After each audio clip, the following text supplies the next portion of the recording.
안녕하세요, 수험생 여러분. 민법 강의하는 정동근이라고 합니다. 오늘 제가 여기 그 무쿨랜드에서 이제 올해 민법 및 민사특별법 강의를 맡아가지고요. 강의를 하게 됐습니다. 그래서 첫 인사를 라이브로 드리게 됐네요. 아무튼 반갑고요. 자, 우리의 이제 공통 목표는 30회 시험에 합격하는 거죠. 그죠? 네, 그러면 합격하기 위해서 이제 어떻게 해야 될지, 그 공부 방법과요. 그 다음에 오늘 간단히 이 민법 체계에 대해서 한번 말씀을 드릴 거예요. 그런 식으로 진행을 할 거고요. 타임별로는 이제 뭐 3, 40분 이렇게 간단히 강의를 드리고 나서 한 10분 정도 쉬고, 그런 식으로 진행을 할 테니까요. 화장실 가실 분은 그 시간 이용해서 다녀오시기 바랍니다. 그러면 저는 이제 민법 강의를 맡고 있는데 민법 및 민사특별법이라고 그러죠. 제 이름은 정동근이라고 합니다. 이름은 시험에 안 나오지만 여러 강의 찾을 때 아셔야 되니까 이름은 알아두세요. 자, 그런데 이제 우리가 30회 시험에 합격하기 위해서 이제 어떻게 공부를 해야 될 것이냐 그건데요.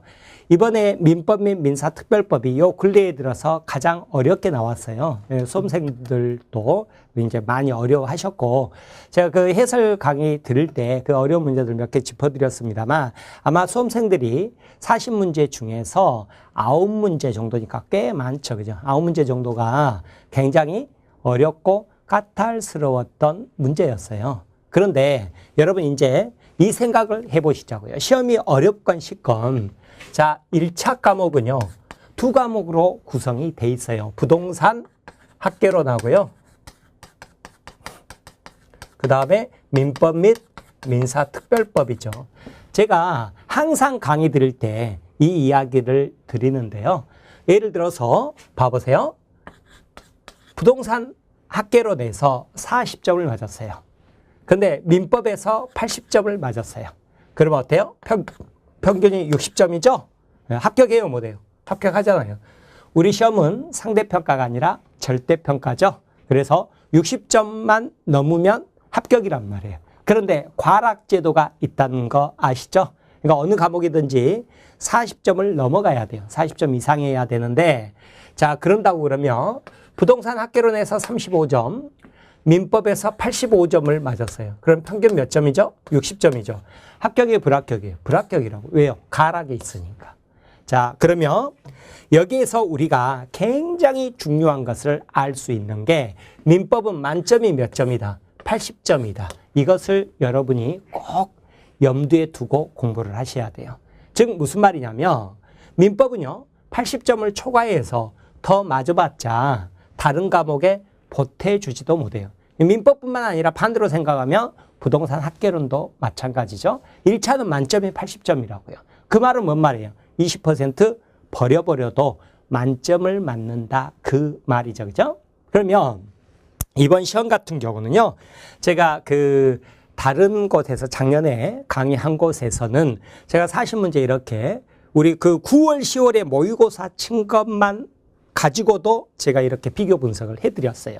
그러면 9문제죠. 그죠? 9문제가 굉장히 어렵게 나왔다고 그랬죠. 그죠? 그러면 거기에서는 예를 들어서 이제 제가 강의 들으면서도 말씀드리겠습니다만, 공동담보, 배당, 계산 문제 이런 것들은요, 설령 나온다고 하더라도 눈도 돌리지 말고 그냥 바로 찍고 넘어가세요. 그래야 시간을 세이브합니다. 그런 말씀도 제가 자주 드렸었거든요. 근데 이번에 그런 문제가 출제가 됐어요. 그러면 그런 것들은 어떻게 하면 돼요? 그냥 찍고 넘어가면 된다 그 말이죠. 그죠? 몇 문제를 20%를 그렇게 해도 된다 그 말이에요. 그러면 우리가 만점에 80점이잖아요. 그러면 9문제를 그렇게 다 제껴버렸다 하더라도 나머지 것들은 어땠느냐 그랬더니 대부분 다 우리가 모의고사에서 다뤘던 그 지문이 정답화 돼가지고 이렇게 나왔어요. 제가 여기 이제 무쿨랜드에서는 처음 강의하기 때문에 작년에 제가 드린 자료가 없어서 비교 자료가 없습니다만, 제가 다른 데서 이 강의한 것은 전부 이렇게 비교해서 이렇게 보여드렸거든요. 그러면 그 지문이 정답이 비슷하게 우리가 다른 모의고사 다가 아니라 9월, 10월에 다룬 것만 해도 그렇다 그 말이에요. 그러면 아무리 어렵건 쉽건 우리 수강생들이 그런 말씀 하시거든요. 벌써 또 그런 말씀 이렇게 게시판 읽어보면 막 그런 말씀 나와요. 이번에는 이제 민법이 어려웠으니까 내년에는 쉽겠네요. 뭐 이런 식으로도 이야기하시고 막 그러거든요. 근데 늘상 제가 드리는 말씀이 뭐냐면 여러분한테 시험이 어렵게 나올 거다, 쉽게 나올 거다. 그 정보는요. 여러분이 컨트롤할 수 없는 정보예요. 왜냐하면 어렵게 나온다고 한들 여러분들이 뭐 사법시험 민법 책 가져다가 공부할 것도 아니지 않습니까? 또 쉽게 나온다고 한들 여러분이 공부 안 하고 놀 것도 아니잖아요. 그러니까 컨트롤할 수 없는 정보라고요. 그러면 우리는 어렵게 나오건 쉽게 나오건 민법은 만점이 몇 점이다? 80점이다. 그러면 20% 버린다. 버리면 어려운 거 버려요? 쉬운 거 버려요? 당연히 어려운 걸 버려야 되겠죠. 그죠? 물론 우리 수험생들은 제가 이제 강의를 이렇게 해보면 어찌냐면 여기 X표 치고 넘어가세요. 그러면 탁 넘기면 되는데 불안한 마음에 이렇게 넘기거든요. 혹시나 하는 마음에 그 마음을 제가 모르는 것은 아니에요. 그런데 그렇게 버릴 줄을 알아야 쉽게 합격을 해요. 여러분은요. 결국은 합격하세요. 합격하시는데 다만 1년을 고통스러운 고난의 길을 걸으면서 합격을 할 것이냐 아니면 조금 편안하고 즐겁게 1년을 보내고 합격을 하실 것이냐 그 차이뿐이에요. 그런데 우리 수험생들은 어때요? 포괄적으로 망라적으로 공부를 해요. 투망식으로 공부를 한단 말이에요. 이것저것 중요한 것 중요하지 않는 것을 몽땅 가져다가 고통스러운 과정을 거치면서 합격을 하게 되시는 분들이 많더라 그 말이에요. 그럴 필요 없다. 우리는 어떻게 하면 된다? 쉬운 것 위주로 어려운 거 20% 버리고 그렇게 가도 수험 전략상 어때요? 그게 훨씬 좋죠. 그리고 차라리 그 남은 시간에 어려운 거 손대는 시간에 다른 과목에 집중하는 것이 더 효율적이다. 이 말씀을 꼭 드려요. 그것은 계산해 보면 나온단 말이에요. 그러니까 이번처럼 요 근래에 가장 어려웠다고 하지만 9문제 버리고 나머지 거 가지고 여러분이 충분히 풀 수 있는 문제였거든요. 예, 그렇게 풀면은 여러분 또 어때요? 나머지 9개도 찍었을 거 아니에요. 물론 실수하는 문제도 몇 개 있었겠지만 찍어서 한두 문제는 맞는다고 그러면 누구나 70점대 맞을 수 있었다. 저는 그렇게 생각을 하세요. 물론 우리 수험생들이 시험장에서 긴장하고 또 어려운 것을 만났을 때 뭐 이건 뭐야 어쩌지 뭐 시간 소비하고 이러느라고 제 실력을 발휘하지 못하는 경우가 많으셨을 거예요. 그래서 미리 예방주사를 드리는 거예요. 그런 문제 나오면 어떻게 한다? 바로 찍고 넘어간다. 제가 항상 강조드리는 게 계산 문제, 박스 문제, 케이스 문제 나오면 체크하고 넘어가 버리라. 절대 순서대로 풀려고 하지 말아라. 그런 식으로 하셨다고 그러면 이번 시험도요. 대세에 지장 없었을 거라고 저는 그렇게 생각을 해요. 물론 수험생분들은 조금 긴장하고 그랬기 때문에 좀 어렵게 느껴질 수 있지만 아무튼 수험 전략은 명심할 게 뭐예요? 1차는 80점이 만점이다. 아셨죠? 그것을 절대 잊지 마시고 20%를 버린단 말이에요. 그죠? 그리고 어려운 것 버린다, 쉬운 것 버린다. 당연히 어려운 것들로 중심으로 버려야 되겠죠. 그죠? 자, 이것을 먼저 말씀드립니다. 자, 그 다음에 제가 여러분한테 이제 이 오리엔테이션 할 때 항상 드리는 말씀이에요. 자, 그게 뭐냐면 우리가 시험 공부를 하는 거잖아요. 시험 공부를 하는 거죠. 그죠? 근데 공부를 하기 위해서는 집중력이 필요합니다. 이 공부는 집중력이 필요해요. 그러니까 멍 때리고 10시간 앉아 있는 것보다도요. 1시간을 보더라도 집중적으로 볼 수 있어야 되는데 집중력은 어디에서 나오냐 그랬더니 체력에서 나옵니다. 체력에서 나오는 거예요. 이 체력에서 집중력이 나오는 거거든요. 또 집중력은 어디에서 나오냐면 반 알고 반 모를 때 가장 집중력이 좋아요. 그러니까 너무 모르잖아요. 그럼 여러분 스타트 해가지고 너무 모를 때 의욕 충만하지만 재미 하나도 없어요. 맨 처음에는. 잘 모르니까.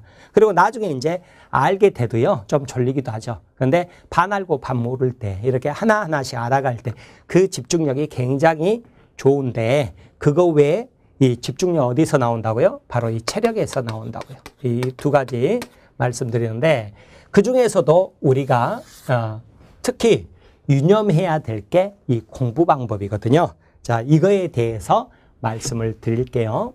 여러분 이 공부 방법이라는 것은 크게 보잖아요. 그러면 학문하는 자세가 있고요. 그 다음에 시험 공부를 하는 자세가 있어요. 똑같은 것 같지만 굉장히 접근 방법이 판이하게 틀립니다. 학문하는 자세라는 것은 내가 모기 뒷다리 가지고 10년 연구해가지고요. 석사, 박사 논문 쓰는 거예요. 이게 학문하는 자세예요. 그러니까 이것은요. 가다가 모르는 걸 만나잖아요. 그럼 돌파를 해야 돼요. 깊게 파고 들어가서 해결을 하고 그리고 다음 단계로 넘어가는 게 학문하는 자세예요. 그런데 시험 공부를요. 이 학문하는 자세로 해버리잖아요. 그러면 모르는 거 만났다. 해결하고 가야 된다. 그렇게 해가지고 가잖아요. 그러면 제가 농담처럼 드리는 게 10년 계획 잡으셔야 돼요. 그러니까 10년 후에 합격할 것을 여러분이 생각하고 공부를 하셔야 된다고요. 물론 그때는 수석을 할 거예요. 근데 여러분은요. 10년 계획 잡아서 수석하는 게 목표예요? 아니면 설령 제가 신의 점수라고 흔히 이렇게 표현을 합니다만 신의 점수 60점으로 1년 만에 합격하는 게 목표예요? 당연히 신의 점수 60점으로 1년 만에 합격하는 게 목표다. 이렇게 대부분 이야기하시겠죠? 그럼 그런 분들은요. 이 공부 방법을 철저하게 버려야 돼요. 그리고 나서 어떻게 해야 돼요? 시험 공부하는 방식으로 가야 돼요. 시험 공부라는 것은요. 뭐냐면 선택과 집중을 하는 거예요. 우리 흔히 뭐 요즘 그 대기업들도 혹은 그 글로벌 기업들도 뭐 한다고 그래요? 자기가 잘할 수 있는 부분을 선택해서 거기에 대해서 집중한다. 이런 표현 많이 쓰잖아요. 근데 우리 시험 공부도 이 방식으로 하셔야 된다고요. 무슨 말이냐면 여기에서 제가 말씀드렸죠. 20%는 버려라 그랬잖아요. 그런다고 그래서 제가 강의를 80%만 하지는 않아요. 거의 해요. 거의 한 95% 이상 이렇게 다 해드려요. 해드리는데 그 중에서도 제가 이것은 설명은 드리지만 여러분 뭐 집중해서 복습하거나 그러실 필요 없습니다. 이렇게 넘어가는 부분도 있고요. 아예 몇 가지 정도는 아예 X표 치고 쳐다보지도 마세요. 이런 거 쳐다보고 있으면 우리의 우정은 금가합니다. 그렇게 이야기 드리는 부분도 있을 거예요. 그리고 중요하다고 하는 부분은 제가 강조드려서 예를 많이 들여서 이렇게 가는 부분도 있을 거고요. 그런 처럼 선택을 하는 거죠. 그죠? 근데 이건 선택은 누가 해주는 거예요? 선생들이 해주는 거죠. 그죠? 선생들이. 그러면 자, 집중한다는 게 뭐냐면 여러분은 반복하는 거예요. 이 반복하는 거예요. 여기가 이제 우리 수험생 분들이 하실 일이죠. 그죠? 그러니까 여러분들은 뭘 해야 되는 거예요? 선택해 준 부분을 다시 보고 반복하셔야 된다. 그 말이죠. 그죠? 그 말은 뭔 말이냐면 가다가 어려운 게 있다. 그러죠? 그러면 안 하면 된다. 그 말이에요. 여러분, 제가 합격하는 방법 2가지다. 그렇게 말씀드리거든요. 첫 번째가 뭐냐면 어려우면 안 한다. 어려우면 안 한다. 2번째, 그래도 합격한다 못한다? 합격한다는 근거 없는 자신감. 이 2가지 가지고 있으면 우리 시험은 합격한다. 그래요. 그런데 여러분 지금은 여러분이 이제 웃으면서 농담처럼 이렇게 들릴지 모르시겠지만 제가 그 말을 자주 드릴 거예요. 왜냐하면 여러분은 지금 이 설명 들을 때는 이렇게 해야지 하면서도 여러분이 공부하는 여러분 스스로의 모습을 타자화시켜서 살펴보잖아요. 그러면 어느새 이 모습으로 가 있는 자신을 발견하고야 말 거예요. 그래서 그때마다 제가 다시 또 잡아드리고 할 거예요. 근데 우리 수험생이니까 어쩔 수가 없어요. 그러니까 아까도 예를 들어드렸듯이 X표 치면 탁 넘기면 되는데 혹시나 하는 마음에 이렇게 넘긴다고 말해요. 이렇게. 계산 문제 손도 대지 마세요. 그랬는데 그것을 혼자 독서실에서 계산하고 있어요. 2시간, 3시간. 제가 속이 터져 죽겠어요. 그러지 마세요. 여러분 왜 어려운 것은 손을 안 대는 게 좋냐면요. 여러분 시험 문제가 이번에도 우리 계산 문제 공동 저당에서 배당 계산 문제는 몇 차례 나온 적이 있어요. 그래서 나올 수 있다고 예상하는 문제기도 해요. 뭐 제가 특출나서가 아니라 다른 선생님들도 충분히 예상되는 문제거든요. 그런데 봐보세요. 그게 20번에서 나왔단 말이에요. 그러면 21, 22, 23번 막 이렇게 있겠죠. 그죠? 우리는 뭐 40번 다니니까 예를 들어서 뭐 50번에 나왔다. 51, 52, 53, 뭐 54 이렇게 있는데 이게 50번에서 문제가 나왔거든요. 그러면 그냥 딱 찍고 넘어갔으면 어떻게 돼요? 1분을 세이브를 하잖아요. 우리는 1분 단위로 문제를 풀어야 돼요. 그리고 오히려 그 시간 가지고 나머지 문제에 집중해서 이렇게 맞추면 되잖아요. 그런데 만약에 그 문제를 손대버리신 분은요. 여러분 기출문제 나중에 보면 아시겠지만 읽는데 1분 걸려요. 읽는데 1분 걸리고요. 워낙 길어서 값을 변 관계를 계산해보고 선 그리는데 또 1분 지나버려요. 그리고 나서 이제 막 계산해 보려고 하는데 3분 지나가고 났으면 가슴이 뛰어요. 괜히 손댔다. 그러면서도 풀기를 바라면서 막 하는데 잘 안 풀려요. 왜? 긴장하고 막 이러고 있으니까. 사실은 계산 문제 어렵지는 않아요. 어렵지는 않고 여러분이 1시간 주고 집에서 풀어라 그러면 누구나 풀 수 있는 문제인데 그 시험장이라는 긴장된 공간 내에서 1분 내에 풀어야 되니까 문제가 발생을 하는 거잖아요. 그러니까 막 긴장하다가 아우 괜히 손댔네 하고 탁 버리고 이제 어쩔 수 없이 다음 문제로 넘어가잖아요. 그러면 이게 연상이 남아있어요. 아직 연상이 남아있어가지고 어쩌냐면 그 다음 문제에 넘어가서 그 다음 문제에 집중을 해야 되는데 잔상효과라고 그래요. 아직도 이 50번 계산 문제가 잔상으로 남아있는 거예요. 집중력이 떨어지죠. 그러니까 어때요? 줄줄줄줄 뒤로 틀리는 경우들이 많아요. 여러분 실제로 모의고사 같은 데서요. 지금뿐만 아니라 예전 뭐 중고등학교 시절에서도 그랬겠지만 어떤 한 문제를 굉장히 집중해가지고 매달렸는데 해결 못 해버리잖아요. 그러면 그 다음 문제를 줄줄줄줄 틀리는 경우를 경험하신 분들이 상당히 많을 거예요. 이게 왜 그러냐면 잔상효과 때문에 그러는 거예요. 51번 문제에 집중해야 되는데 50번 문제 잔상이 남아있으니까 그러면 어떻게 해야 되겠어요? 설령 내가 이거 집에서 1시간 주면 풀 수 있는 문제라고 할지라도 손도 안 대고 그냥 바로 찍었으면 어떻게 돼요? 시간도 1분 세이브하고 그죠? 그 시간에 다른 문제에 집중해가지고 이렇게 맞출 수 있다. 그 말이죠. 우리 시험이 상대평가라고 그러면 어떻게 해야 되겠어요? 어떻게 해서든지 남보다 한 문제를 더 맞아야 되니까 여기에 매달려서 풀 가치가 있지만 우리 시험은 절대평가란 말이에요. 절대평가에서는 어떻게 돼요? 합격하기 위해서는 이렇게 시험을 학문적으로 접근하지 말고 시험으로 접근을 해가지고요. 여러분들이 전략적으로 공부를 하셔야 된다. 그 말이죠. 그죠? 그런데 지금 이렇게 말씀드리지만 제가 여러분 또 공부하다 보면 이렇게 갈 거라고 그랬죠? 그럼 제가 다시 이렇게 끄집어내가지고 이리 빨리 오세요. 이렇게 할 거예요. 그러니까 그때마다 아 그랬지 하고 이렇게 오시면 되는 거예요. 아셨죠? 자 이렇게 가는 건데 자 그러면 우리가 이제 선택과 집중을 해서 공부를 한다 그랬죠. 그죠? 그런데 이때 이제 집중의 반복이라고 그랬잖아요. 자, 이거에 대해서 이번에는 말씀을 드릴 거예요. 자, 우리 수험생들은 제일 큰 고민이 뭐냐면요. 공부했는데 바로 잊어버린 거예요. 그래서 우리 공인중개사 공부하신 분들은요. 그런 농담처럼 그런 말을 해요. 강의 듣고 일어서서 엘리베이터 탈 때 다 잊어버린다. 좀 심하신 분은 강의 듣고 고개 들 때 잊어버린다. 뭐 이렇게도 이야기를 하거든요. 그런데 그거에 대해서 스트레스를 받지 말자. 당연하다. 잊어버린 것은 당연하다고 생각을 하자. 그러면 그것을 뭘로 극복할 것이냐 그랬더니 바로 반복으로 극복을 하는 거예요. 그래서 우리 그 커리큘럼도 결국은 반복 학습으로 이렇게 커리큘럼이 짜져 있어요. 그래서 대동소이하죠. 어디에서나 커리큘럼은 대동소이해요. 그것은 30년 넘게 이 방법 저 방법 해봤더니 지금 방법이 가장 좋다고 그래서 각 학원마다 혹은 각 사이트마다 커리큘럼이 대동소이하게 수렴된 거예요. 그러면 자 봐보세요. 우리가 10월 말 정도에 이제 시험이 있죠. 그죠? 그러면 자 우리는 잊어버리잖아요. 공부하면 어때요? 잊어버린단 말이에요. 공부하면 또 잊어버려요. 그죠? 공부하면 잊어버리고 공부하면 잊어버리고 공부하면 잊어버리고 물론 조금씩 쌓아가기는 해요. 쌓아지기는 하는데 계속 공부하면 잊어버린단 말이죠. 그러면 잊어버리는데 도대체 어떻게 합격을 할 것이냐 그랬더니요. 자 시험 직전에 예를 들어서 한 일주일 정도죠. 그죠? 예. 잊어먹기 전에 그죠?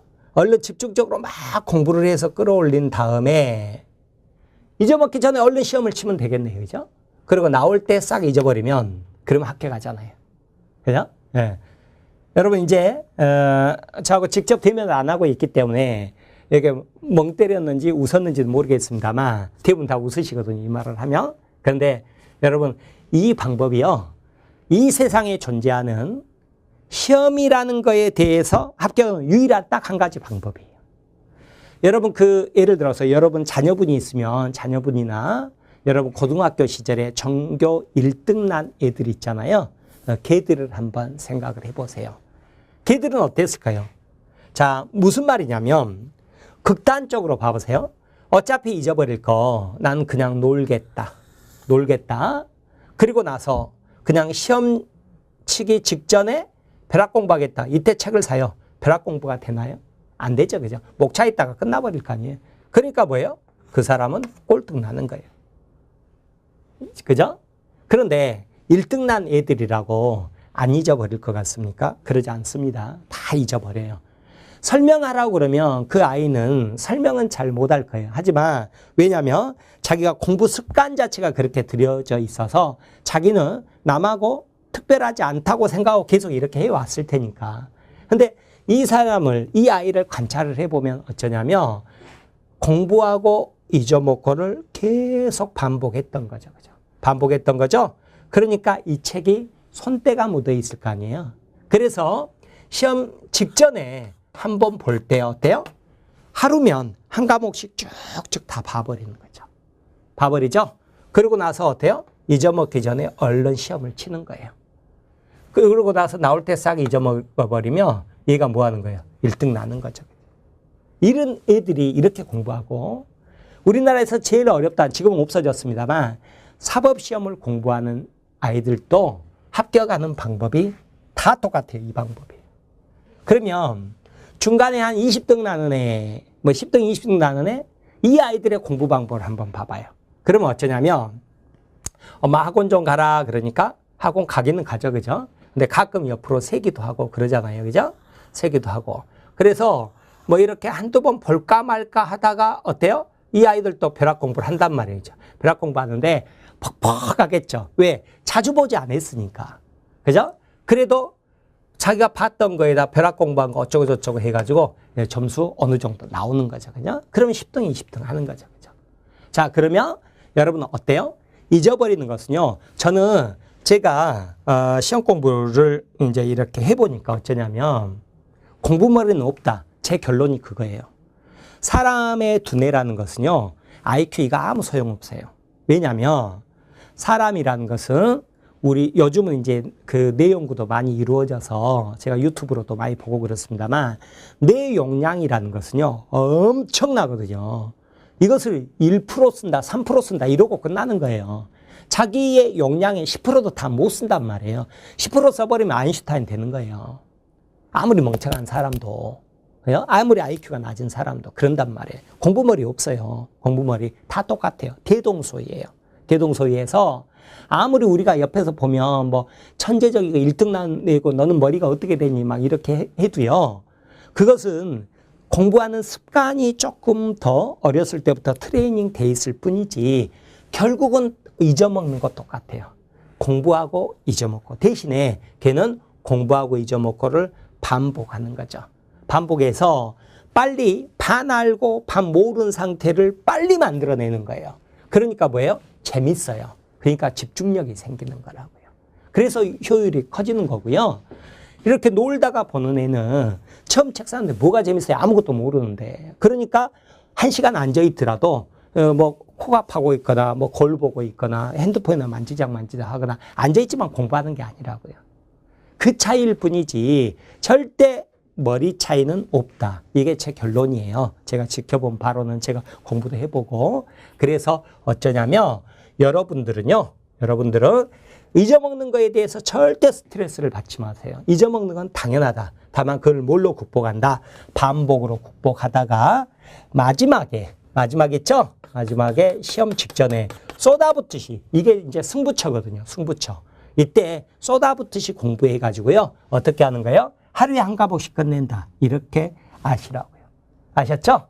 여러분 그 사법시험에서 이제 뭐 2차를 치면 하루에 2과목씩 해가지고 뭐 그 4일간 이렇게 치게 되는데 시험 치고 오잖아요. 그러면 뭐 벌써 저녁 먹을 때 돼요. 그러면 6시에서 뭐 잠들 때까지 한 6시간 동안 다음날 시험 칠 2과목을 보는데 그 책이 3,000페이지에서 한 5,000페이지가 돼요. 근데 그것을 보고 갈까요? 못 보고 갈까요?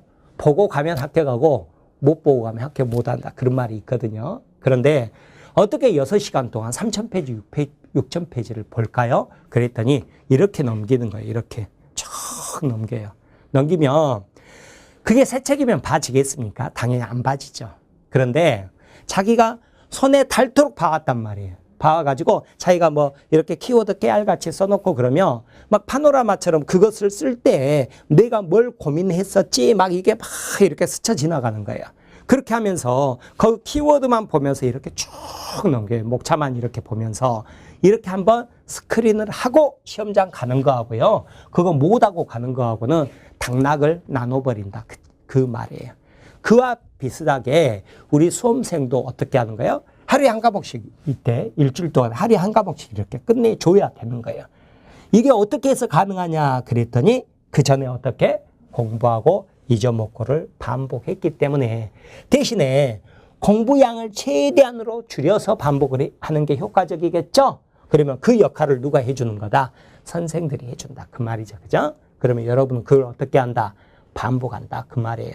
그런데 여기에서 또 살짝 옆으로 삐지시는 분이 있어요.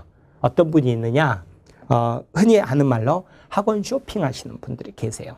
여기 기웃 저기 기웃 해가지고 자료도 또 몽땅 다 모아요. 몽땅 모아요. 그래가지고 아주 그냥 이렇게 백화점처럼 이렇게 벌려놨어요. 그러고 나서 가끔 어려운 문제 들고 와가지고 옆에 친구한테 너 이 문제 알아? 그렇게 하면 당연히 모르죠. 그렇게 하면 어떻게 돼요? 집단 멘붕에 빠지는 거죠. 그죠? 네, 그런 식으로 공부하시면 절대 안 되더라. 그 말이죠. 그죠? 어려운 거 하나 자기가 알았다 해가지고 그 시간에는 으쓱할지 모르지만 어차피 자기도 하루 지나면 잊어버릴 거거든요. 그런데 그런 어려운 것은요. 내가 풀 수 있더라도 전다 버린다. 그것을 명심하셔야 되는 거예요. 그래서 선택과 집중을 하는 거예요. 자, 이렇게 공부를 해가면 여러분은 성적이 어떻게 오르느냐? 절대 이렇게 오르지 않아요. 어떻게 오르냐면 이렇게 올라요. 이렇게 오릅니다. 이렇게 올라서 자, 여러분 맨 처음에 40점 맞기 만만치 않아요. 만만치 않아요. 자, 그런데 이거는 뭐냐면 비행기가 이륙하려면 활주로 열심히 달려야 되잖아요. 그 달리는 힘으로 이륙을 하는데 도대체 그러면 언제 이륙을 하느냐 그 말이죠. 그죠? 그랬더니 제가 보면 8, 9월이에요. 8, 9월. 10월 달에 시험인데 8, 9월이 돼야 겨우 이제 좀 뭔가를 알까 이런 생각이 들게 돼요. 대부분 수험생들이 그러세요. 그러고 나면 한 80점 정도 수준까지 우리가 쭉 올리는 거잖아요. 올리는 거죠. 그 다음은 안 잊어먹기 위해서 지키는 거고요. 근데 이게 우리 수험생들은 다 어르신들이고 이제 강제적으로 학교에 모여서 공부하는 사람들이 아니기 때문에 사회생활도 해야 되고 집안 뭐 대소사도 있고 가정사 뭐 설거지 빨래도 해야 되고 얘도 봐야 되고 막 여러 가지 일들이 있단 말이에요. 그러면 자기 처지에 맞게 최선을 다해서 공부하시면 돼요. 자기 처지에 맞게요. 자기 처지에 맞게. 그래서 일률적인 공부 방법은 없어요. 그래서 자기 처지에 맞게 하는데 어차피 그래도 어때요? 60점 맞고 합격하나 100점 맞고 합격하는 건 똑같잖아요. 그래서 항상 자기 처지에 맞게 공부를 하시는데 자기가 최대한 집중적으로 공부를 했다 그러면 이게 짧아지겠죠. 근데 그러지 않으면 늘어질 수 있다고요. 근데 일반적으로 보면 8, 9월 정도 돼야 뭔가 좀 알 것 같아요. 그래서 많은 수험생들이 10월 달에 시험이잖아요. 10월 들었는데 어때요? 평균 50점 막 이러거든요. 그러는데도 불구하고 실제 시험장에서 점수를 더 많이 맞는 경우가 상당히 많으세요. 실제로 그래요. 그래서 제가 이번 시험 할 때도 제가 그 우리 수험생분 실제 사례를 들어드리고 그랬었는데요.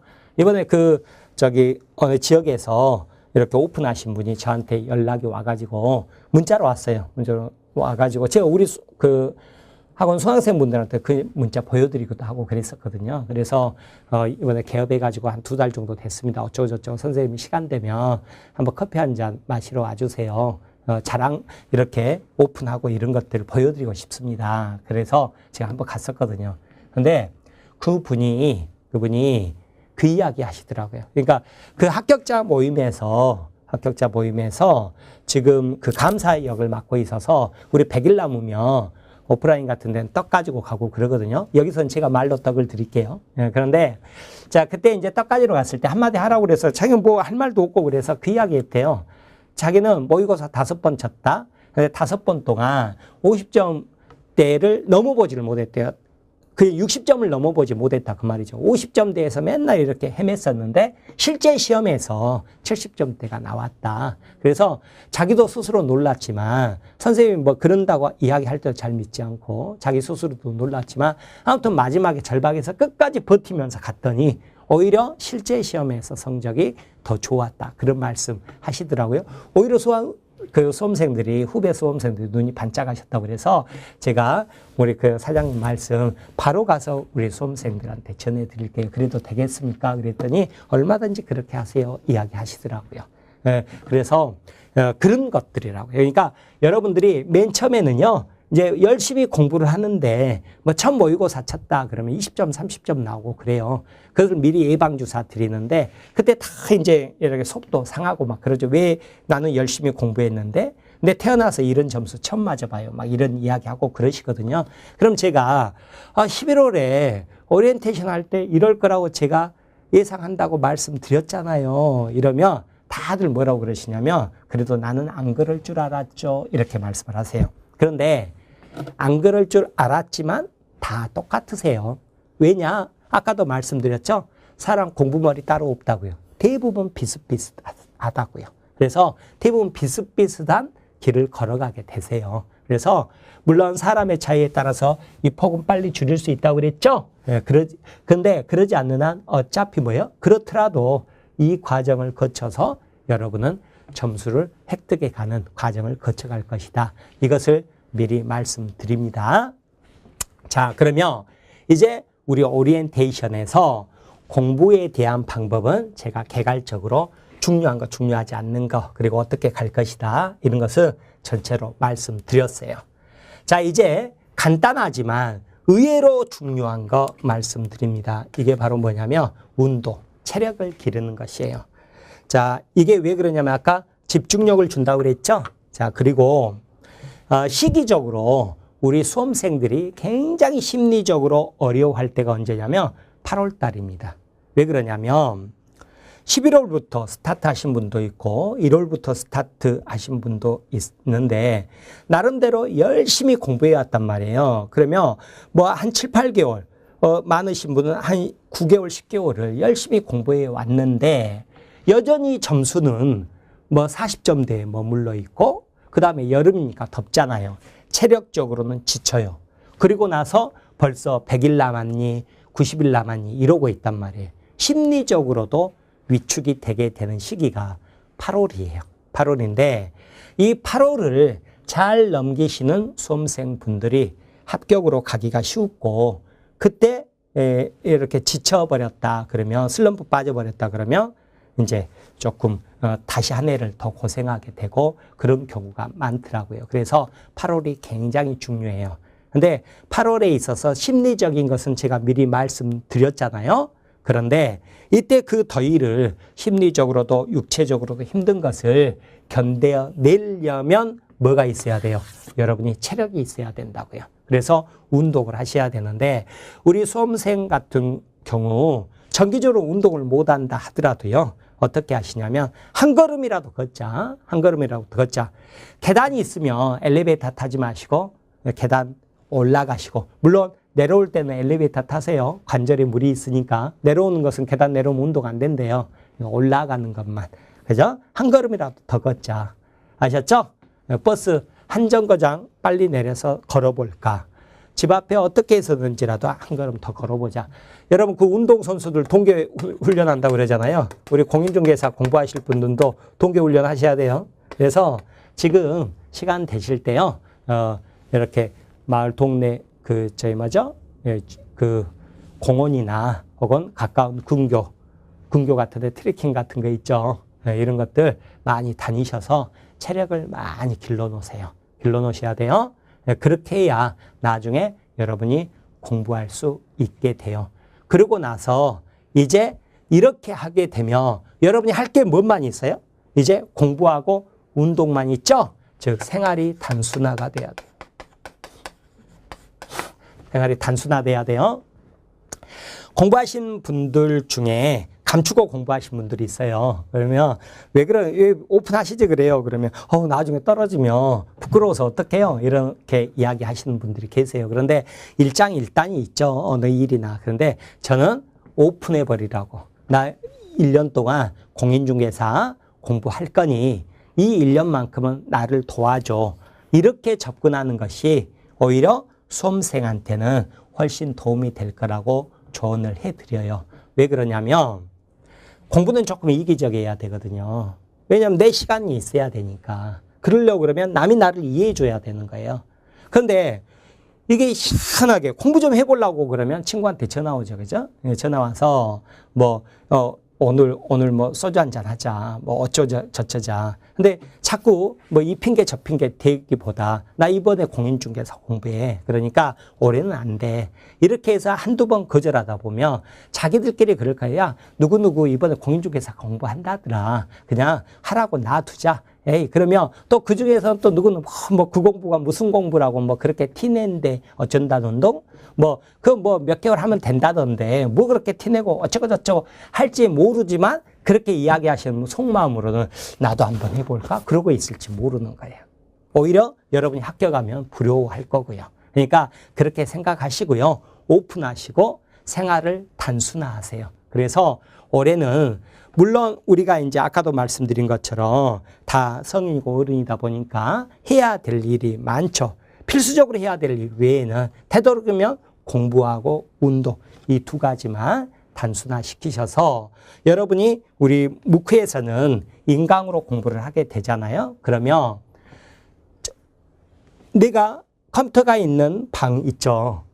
방을 예를 들어서 휴일날은 몇 시라고 딱 정해놓고 그 시간 안에 출근하듯이 딱 들어가서 몇 시간을 듣겠다. 이런 마음도 굉장히 중요해요. 안 그러면 지치니까요. 그래서 여러분이 스스로 생활을 단순화해서요. 이게 지치지 않고 갈 수 있는 방법을 여러분들이 나름대로 노력을 하셔야 되는데 아무튼 그 출발점은 뭐다? 생활을 단순화하는 거다. 공부하고 운동 이것을 명심해 주시면 감사하겠습니다. 그러면 여러분 수험생활 하는데도 큰 도움이 되실 거예요. 자, 이렇게 해서 오늘 OT는 마치도록 할게요. 여러분 도움이 되셨기를 바라고요. 여러분이 내내 오늘만 이것을 듣는 게 아니라 여러분이 공부를 하시다가 슬럼프에 빠지거나 혹은 길을 잃었다는 생각이 들 때 혹은 내가 혹시나 너무 한 가지를 가지고 빠져 있다고 생각될 때 다시 이것을 찾아서 이것을 한번 들어보시면 그때그때 들어보시면 여러분 수험 생활에 큰 도움이 되실 거예요. 자, 그러면 오리엔테이션은 이것으로 마치고요. 10분 정도 쉬었다가 민법 체계에 대해서 강의를 드리도록 할게요. 여러분 수고 많으셨습니다. 감사합니다.